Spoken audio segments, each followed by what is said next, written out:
Hi friends, thanks for tuning in to Live Active Wellness. और मैं हूं Ankita. Professionally मैं एक फिजियोथेरेपिस्ट, डाइटिशियन और वेट लॉस कंसल्टेंट हूं।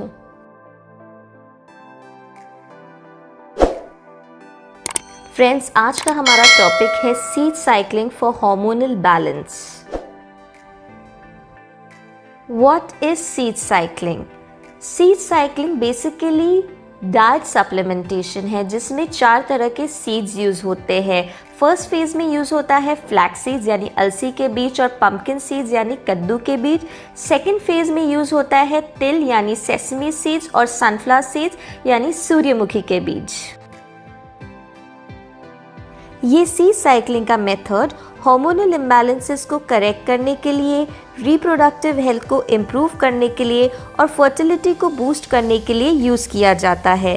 Seed cycling can be used by any women at any stage of life. ये method वो women भी फॉलो कर सकती है जिन्हें कोई हार्मोनल इश्यूज नहीं है, और वो भी जिन्हें हार्मोनल इम्बैलेंसेस, पीरियड्स या मेंस्ट्रुअल साइकिल रिलेटेड इश्यूज हैं, जैसे कि PCOD, PCOS, PMS यानी pre menstrual syndrome, painful menstruation, irregular periods, heavy bleeding या no bleeding, infertility related issues, and it can also be used by women facing menopausal symptoms जैसे कि mood swings, fatigue यानी थकान महसूस होना, night sweats, hot flashes, etc.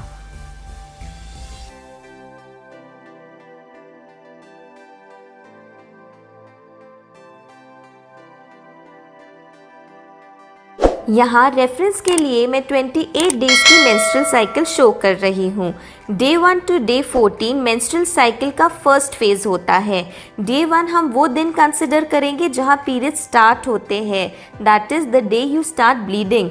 वहाँ से हम स्ट्रेट 14 डेज काउंट कर लेंगे और इन 14 डेज में हमें daily 1 table spoon ground flax seeds यानी पिसी हुई अलसी खाना है और रॉ पंपकिन सीड्स यानी कद्दू के बीज खाने हैं।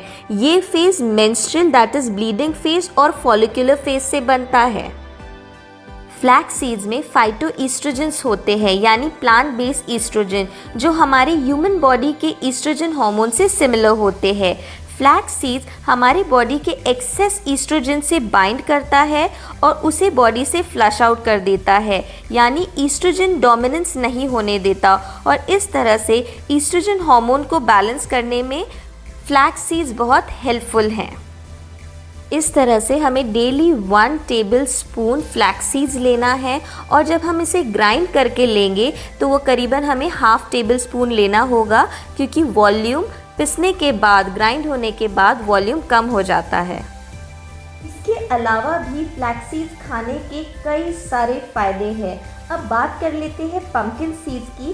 पंपकिन सीड में हाई अमाउंट में जिंक होता है जो प्रोजेस्टेरॉन के प्रोडक्शन को सपोर्ट करता है और बॉडी को सेकेंड फेज के लिए, second phase of menstrual cycle that is day 15 to the day you start bleeding, वो फेज के लिए बॉडी को प्रिपेयर करता है।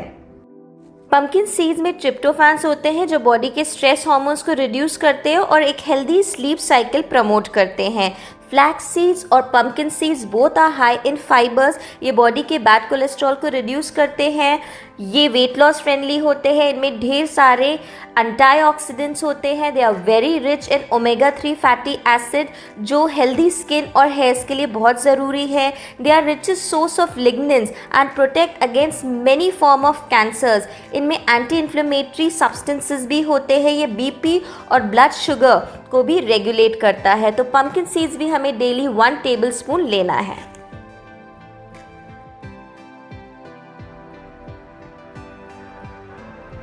डे 15 टू डे 28 या जब तक आपके पीरियड्स वापस नहीं आ जाते, इसे हम ओव्यूलेशन एंड लूटियल फेज कहते हैं। इसे हम फेज 2 ऑफ द साइकिल भी कह सकते हैं।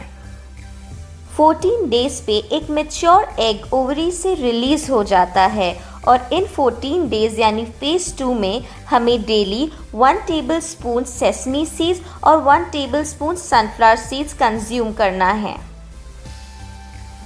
जब फेज 2 में एग फर्टिलाइज नहीं हो पाता है तो फिर से पीरियड्स आ जाते हैं और इस तरह से आपकी मेंस्ट्रुअल साइकिल काम करती है। इसे पीरियड्स आने के बाद आपको सीड साइकिलिंग फिर से रिपीट करनी होगी। डे 1 टू डे 14 का पैटर्न, डे 14 टू डे 28 का पैटर्न। आइए अब बात कर लेते हैं सनफ्लावर सीड्स के बारे में। सनफ्लावर सीड्स फेज 2 में प्रोजेस्टेरॉन के प्रोडक्शन को सपोर्ट करता है। इनमें ढेरों विटामिन्स और मिनरल्स है। इनमें विटामिन बी कॉम्प्लेक्स है जो हेल्दी नर्वस सिस्टम के लिए ज़रूरी होता है। हमें फेज 2 में डेली 1 टेबलस्पून लेना है रॉ फॉर्म में। ये देखिए,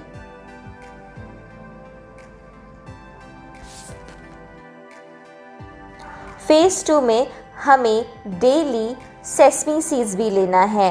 सेसमी सीड्स आप वाइट भी ले सकते हैं या ब्लैक भी ले सकते हैं।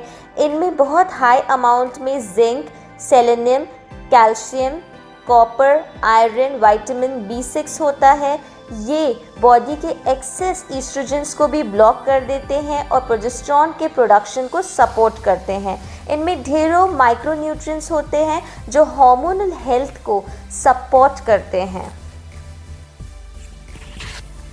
सेसमी सीड्स भी अगर आप ग्राउंडेड फॉर्म यानी पिसी हुई सेसमी सीड्स या तिल ले रहे हैं तो बहुत ही फ़ायदा करेगी। अगर पिसे हुए फॉर्म में ले रहे हैं तो हाफ टेबल स्पून लीजिए, अगर रॉ फॉर्म में ले रहे हैं तो 1 टेबल स्पून लीजिए। सीड्स जो हम सीड साइक्लिंग में यूज़ कर रहे हैं इनमें होते हैं healthy fats and healthy fats are said to be building blocks for healthy hormones. तो सेकेंड फेज में हम अपने डाइट में इंक्लूड करेंगे सेसमी सीड्स यानी तिल और sunflower seeds. For the women who have already attain menopause या जिन्हें पीरियड्स आना बंद हो गए हैं, they should follow full moon cycle, यानी जब फुल मून आता है तो उसे अपना डे 1 कंसिडर करें और 14 डेज फेज 1 रूटीन और next 14 days phase 2 routine follow करें। इन सीड्स को आप अपने स्मूदी, सूप्स और पॉरेजेस में मिक्स करके ले सकते हैं, लेकिन मेरा पर्सनल ओपिनियन ये है कि आप इन्हें एक प्रॉपर डाइट सप्लीमेंट या मेडिसिन के तरह ले। इन्हें रॉ फॉर्म में च्यू करें या अगर पाउडर फॉर्म में ले रहे हैं तो पानी के साथ ले लें फॉर मैक्सिमम अब्जॉर्प्शन। इन्हें दूसरी फूड स्टफ्स के साथ मिक्स ना करें।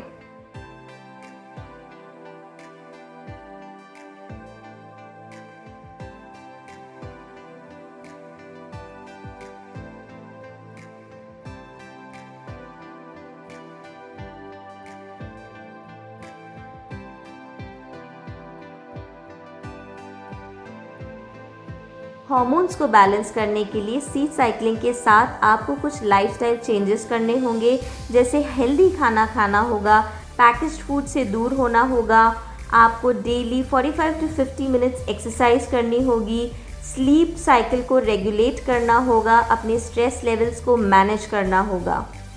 फ्रेंड्स, आज के लिए बस इतना ही। फिर मुलाकात होगी आपके साथ एक नए वीडियो में। तब तक के लिए स्टे ब्लेस्ड, स्टे हैप्पी और सीड साइक्लिंग ट्राई करिए। इसके बेटर रिजल्ट्स के लिए आपको इसे 3 to 6 मंथ एटलीस्ट ट्राई करना होगा।